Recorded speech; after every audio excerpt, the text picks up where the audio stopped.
que agora sim eu vivi, enfim, um grande amor. Mentira, me atirei assim de trampolim, fui até o fim, um amador.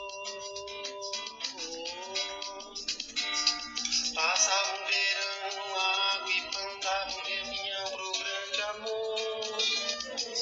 Mentira, eu botava a mão no fogo então com meu coração de criador.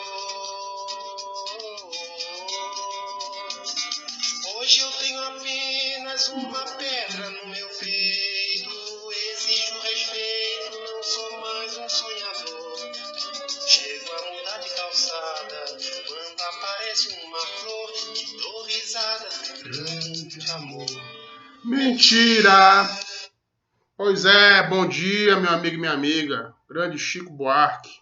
Hoje é dia 29 de maio, uma quinta-feira. Estamos em mais uma edição do nosso diário da Covid-19. Pois é, eu comecei com o Chico Buarque hoje, com o seu samba do grande amor, mas que pena a gente não poder falar de grandes amores. Ou quem sabe a gente possa também, né? Quem sabe nessa pandemia a gente possa também desenvolver um grande amor pela humanidade, um grande amor pelas pessoas que conosco estão sofrendo juntos os efeitos dessa pandemia e um grande amor pela esperança, pela possibilidade de que a gente possa superar todas essas adversidades e possa efetivamente levantar a cabeça e viver novos horizontes, sem vírus ou mesmo com ele, tá certo? Mas, na verdade, olha só, olha a brincadeirinha, é paradoxal. Na verdade, o vídeo de hoje é para falar sobre mentira. Que palavra feia, né? Mentira. Mentir é muito feio. A gente já aprende desde pequeno, a nossa mãe já ensina pra gente, nossos pais já nos ensinam desde pequenos a não mentir. Eu mesmo procuro, né, ensinar meu filho pequeno de 5 anos de idade a não mentir, a não se valer desse expediente fajuto. Apesar de que a gente sabe, né, meus amigos, que política, e muita gente fala sobre isso, política é, para alguns, a arte de destilar mentiras. Pois é, a política não deveria ser uma grande mentira. Desde a Grécia Antiga, né, desde os tempos lá de Sócrates, né, em especial de Aristóteles, posterior a Platão, a mentira é tida como falácia. A mentira era utilizada pelos sofistas. Eu não vou aqui dar aula de filosofia, né, mas já na Grécia Antiga, né, através do palavreado bonito, da retórica, se buscava também mentir. Ou seja, usar argumentos falaciosos, argumentos mentirosos. Nos dias de hoje, a gente traduz isso com a expressão fake news. Pois é, na era digital, na sociedade de informação das redes sociais que a gente vive, nós vivemos o tempo das fake news, a era das fake news. Mesmo em tempo de pandemia, ou principalmente em termos agora de pandemia. Pois é, antes de eu começar, até para a gente atualizar nossos dados hoje sobre o coronavírus, até porque o site é para isso também, vou aqui dar informação que não é fake news, que é verdade, é dado verdadeiro, objetivo que você vai encontrar em todos os órgãos oficiais. Claro, lembrando, são os dados subnotificados, ou seja, aqueles em que há uma confirmação de que as pessoas estão efetivamente contaminadas pelo coronavírus, tá certo? Mas são dados oficiais, ou seja, dados verdadeiros, fora aquelas pessoas que estão chegando aos hospitais com sintomas, mas cujos exames ainda não saíram. Pois bem, hoje nós temos, eu anotei aqui, nós temos na data de hoje, né, temos 400, aqui no Brasil, temos 441 mil pessoas, 441.315 casos de contaminação nas quatro regiões do Brasil. Tá certo? Ou melhor, nas 5 regiões brasileiras. Então, desses casos, nós temos 26.788 óbitos. 26.788 pessoas faleceram, infelizmente. E só de ontem para hoje morreram oficialmente por coronavírus 1.086 pessoas. Ou seja, nós estamos aí na cifra macabra de ter mais de 1.000 mortes diárias, num país que já é o segundo no mundo em contaminações. Só não passa a terra do tio Sam, só não passa a terra do ídolo do mito, a terra do Donald Trump, os Estados Unidos. Tá certo? E das regiões, a região top em termos de contaminação é a região sudeste, até por conta de São Paulo, que é o estado mais populoso. Seguido pela região nordeste, região que eu estou vivendo aqui, que é muito preocupante, é muito triste. O Ceará, por exemplo, é um dos grandes focos de contaminação, seguido de Pernambuco. Você tem, né, em segundo lugar, a região nordeste. Em terceiro, as regiões centro-oeste e sul. Graças a Deus, a minha amada região sul, né, meu abraço aqui, o meu beijo, né, os meus amigos, minhas amigas, familiares que se encontram no sul do Brasil. Região sul, inclusive, que Porto Alegre já começou a abrir os seus estabelecimentos. Começou a sair da quarentena, né, lá em Porto Alegre, capital do Rio Grande do Sul. Região sul, então, apesar do inverno, veja bem, o sul tem um inverno rigoroso, e que bom, né, que os casos de coronavírus estão minguando na região sul, porque a gente sabe que no inverno, nas temperaturas mais frias, as possibilidades de contaminação são maiores. Nem tanto pela temperatura, mas pela possibilidade de aglomerações dentro de casa e de locais abafados, fechados até por conta do frio, né, onde os vírus podem ali se propagar e se manter. Então, graças a Deus, a região sul está saindo da curva de contaminação, da curva ascendente. Mas, infelizmente, regiões quentes e tropicais, como as regiões norte e nordeste, preocupam muito. Bom, então é isso. Feita essa fala inicial, meus amigos, é para falar de fake news. Pois é, vocês estão sabendo aí desse inquérito das fake news, né? E estão sabendo já da demonização pela qual está passando o ministro Alexandre de Moraes. Ele parece o Lex Luthor, né? Com aquela careca dele e tal, né? Lá do inimigo do Superman.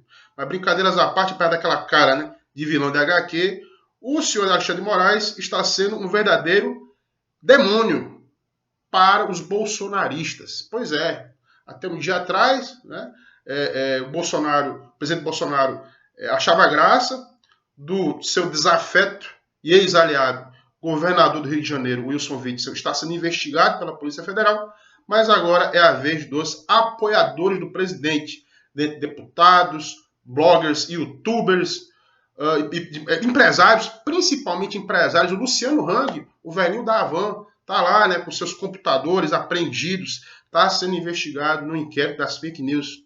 A senhora Sarah Winter, né, a bonitinha, mas ordinária Sarah Winter, que inclusive, ao presenciar uma operação da Polícia Federal em sua casa, chegou a insultar o ministro Alexandre de Moraes, o ameaçou novamente em rede social, ameaçando a família dele, dizendo que não vai ter mais paz na vida dele. Enfim, ela está procurando sarna para se coçar. Mas, meus amigos, vamos hoje dar uma aula aqui de direito processual. Afinal de contas, o procurador-geral Augusto Aras pediu a suspensão do inquérito, alegando que o inquérito não teria tido a participação do Ministério Público. Ora, a gente sabe, na verdade, para quem o senhor Aras está trabalhando, né? O senhor Aras, que não foi escolhido na lista tríplice dos seus pares, dos procuradores da República, como é costume, como é tradição na instituição, ele foi nomeado por fora por Bolsonaro para ser PGR, não foi apenas para ser o Procurador-Geral da República, mas foi para ser uma espécie de advogado ad hoc do presidente. Essa que é a grande questão. E está se revelando agora. Porque uma coisa, gente, é considerarmos que está havendo certos abusos pelo Alexandre de Moraes ou pela Suprema Corte Brasileira na condução desse inquérito. Apesar de que todos aqueles que são anti-Bolsonaro, como eu, todos aqueles que são contra o Bozo, estão torcendo para que esse inquérito continue. E já há informações de que as reações furibundas, as reações iracundas, as reações furiosas de Bolsonaro diante desse inquérito conseguiram pelo menos já um primeiro efeito: unir os ministros do Supremo Tribunal Federal em rejeitar o pedido de suspensão feito pelo procurador Aras. Pois bem, mas no final das contas, está havendo abuso? Como alegam os bolsonaristas, a liberdade de expressão está sendo cerceada por conta de um inquérito que apura notícia falsa?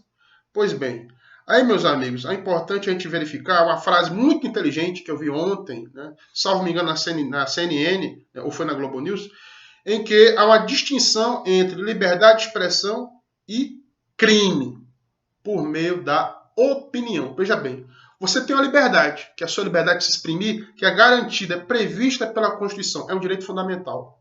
Só que você também não pode abusar dessa liberdade, porque abusar da liberdade pode implicar em crime. Porque, veja bem, liberdade de expressão é a liberdade da crítica. Eu posso muito bem ser altamente crítico e sou, como vocês aqui percebem, porque esse canal aqui é um diário crítico da crise política do coronavírus. Então eu posso expressar minha crítica aqui.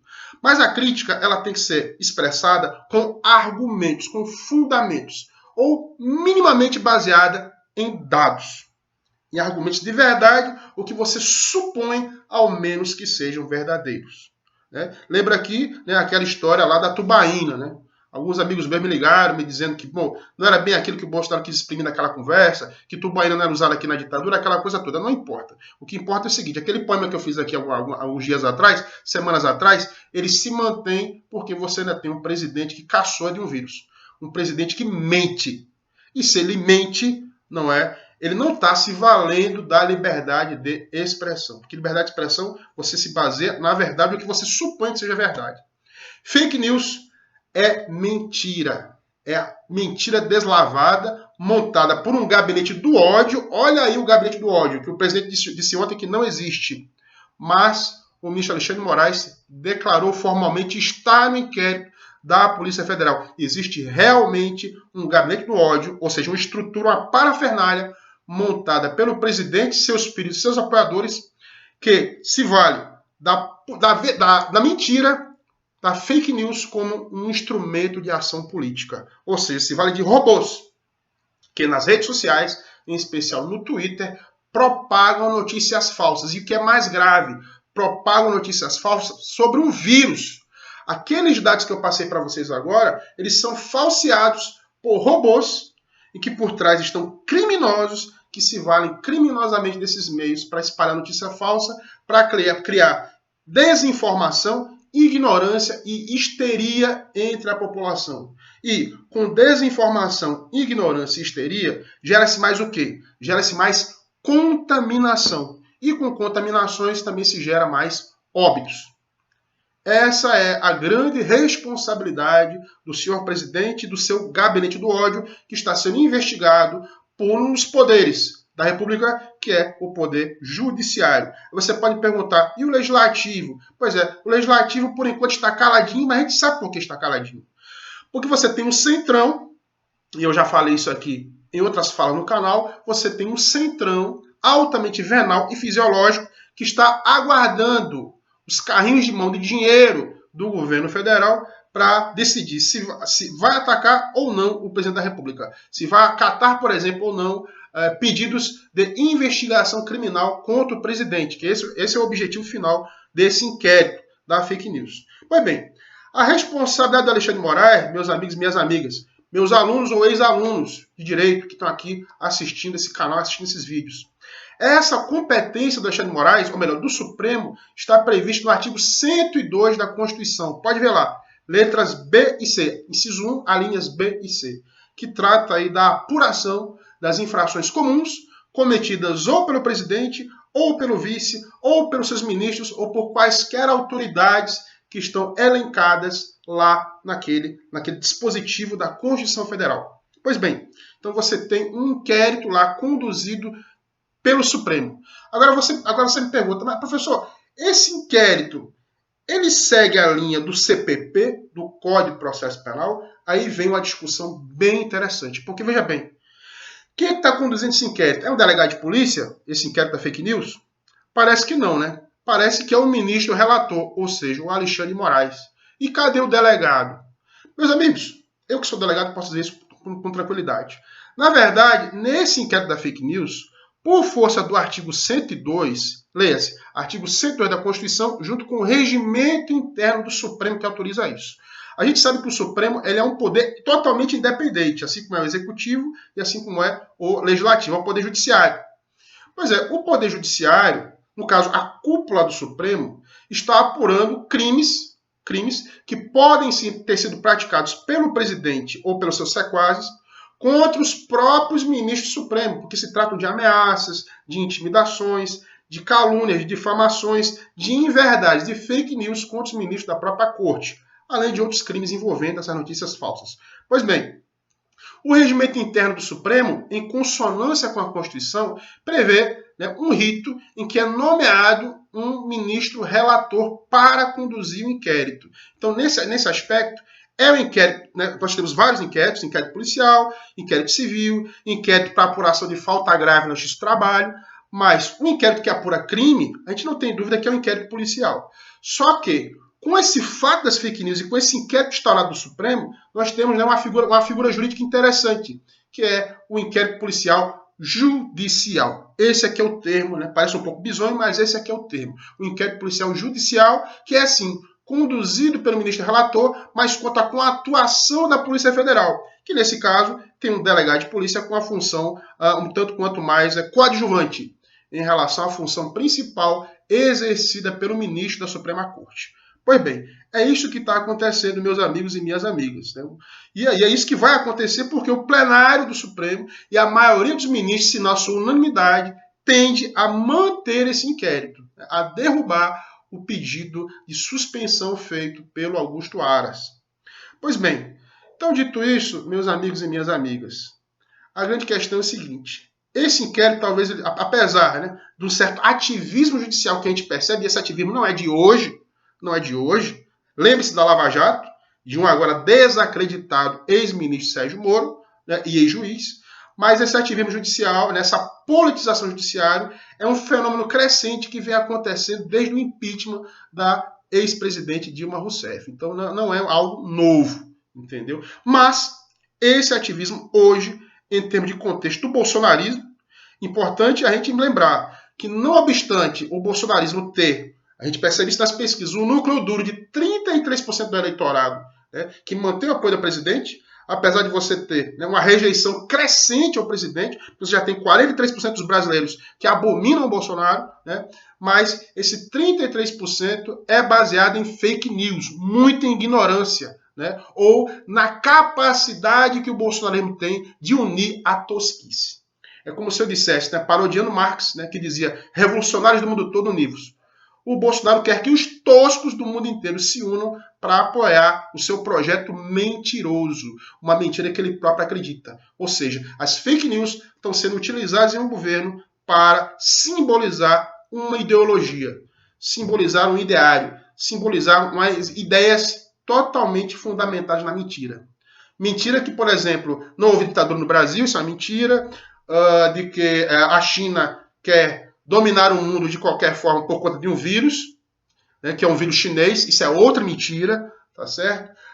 E de várias e sucessivas mentiras, entendeu? De que quem é contra o Brasil não é patriota, isso é outra mentira. Então, você tem uma sucessão de mentiras que sustentam o bolsonarismo e que sustentam esses 33% de aprovação. Então, o inquérito das fake news, ele pode ter um papel republicano muito importante. Ele pode realmente ter um papel republicano, né, de salvaguarda da democracia e de salvaguarda das instituições ao combater e ao desmascarar o projeto mentiroso do governo Bolsonaro. Projeto mentiroso esse que, salienta-se, é um projeto que contribui para matar mais de 26 mil pessoas de vírus. Tá certo? Então, dado o meu recado de hoje, né, eu vou terminar aqui novamente, né, voltando à minha musiquinha do Chico Buarque. E vamos combater a mentira em nome do grande amor.